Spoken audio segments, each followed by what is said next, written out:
copie de fichier de mon PC Asus, là, hop, où je suis sur Linux Manjaro, et là je copie donc des fichiers de ce PC vers la clé USB.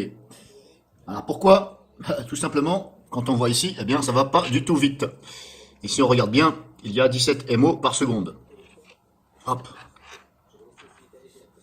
Là, il y a marqué 17 MO par seconde à la fin. Donc 17 MO par seconde, c'est pas énorme, c'est pas nul, mais voilà, c'est bof, voilà, on va dire c'est bof. Alors pourquoi ça? Alors je fais cette vidéo parce qu'apparemment, vu les commentaires qu'il y a au niveau des clés USB sur Amazon, il y a des gens qui n'ont pas l'air de comprendre. Qui n'ont pas l'air de comprendre que il ne faut pas se fier que à la clé, il faut se fier aussi à la puissance du PC. Pour vous expliquer assez court et que vous compreniez, admettons, voilà, cet ordinateur-là, il est capable d'aller à une vitesse de 80 km/h. Voilà, je vais parler comme ça, vous allez comprendre. Ce PC-là, le processeur, la puissance du PC, il peut aller à 80 km/h, à fond.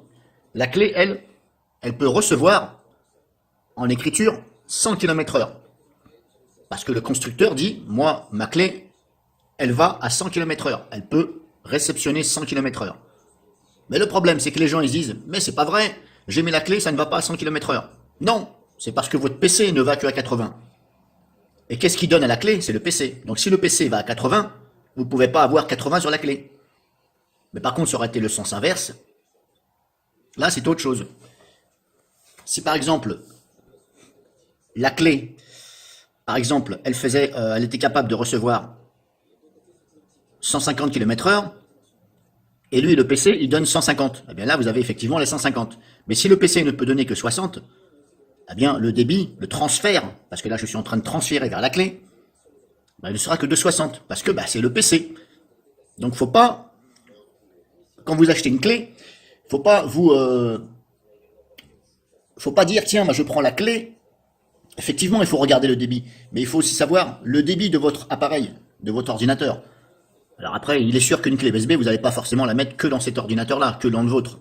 Vous allez la mettre, mais voilà, c'est pour vous dire que, attention, il ne faut pas vous localiser simplement, être têtu en disant, bah tiens, la clé, elle ne fait pas son taf. Il est vrai qu'il y a des clés, des sous-marques ou même des marques qui ne respectent pas vraiment les données lecture-écriture, parce qu'il y a aussi la lecture et l'écriture sur une clé USB. C'est-à-dire que, qu'est-ce que ça veut dire lecture? Ça veut dire on lit par exemple un fichier depuis la clé, ou on écrit sur la clé. Donc là, ce sera de l'écriture. Lecture, on va dire que c'est plus de la clé vers quelque chose. Mais écriture, c'est vers la clé. Donc il faut regarder les critères qui sont donnés pour la marque et le modèle. Et il faut aussi voir si votre ordinateur va être capable d'assumer ce qu'il y a. Alors, en espérant que vous ayez compris. Donc si, pour conclure, si la clé, elle va à 100 km/h, on va dire lecture-écriture, voilà, grosso modo, la clé, elle va à 100 km/h, mais moi, mon PC, il n'est pas assez puissant. Et lui, il va qu'à 60 km/h. Eh bien, il est normal que la clé, vous aurez 60 km/h et pas plus. Voilà, alors je fais cette vidéo, c'est pas pour critiquer les commentaires d'Amazon que certains disent, c'est simplement pour vous faire comprendre que il n'y a pas que la clé, il y a aussi votre PC qui joue un rôle. C'est le processeur, il est comme ça.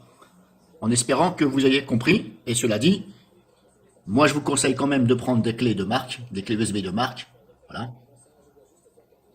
Je ne vais pas citer de marque parce que je ne les connais pas toutes. En tout cas, c'était voilà, juste pour vous expliquer que ne regardez pas que la clé, ne soyez pas entêté que sur la clé. Il y a aussi le PC qui joue son rôle. Il y a aussi le fait, quand je dis PC, hein, il y a aussi le fait que si c'est un disque dur classique ou un SSD, là-dessus aussi ça joue. Donc je voulais rajouter ceci.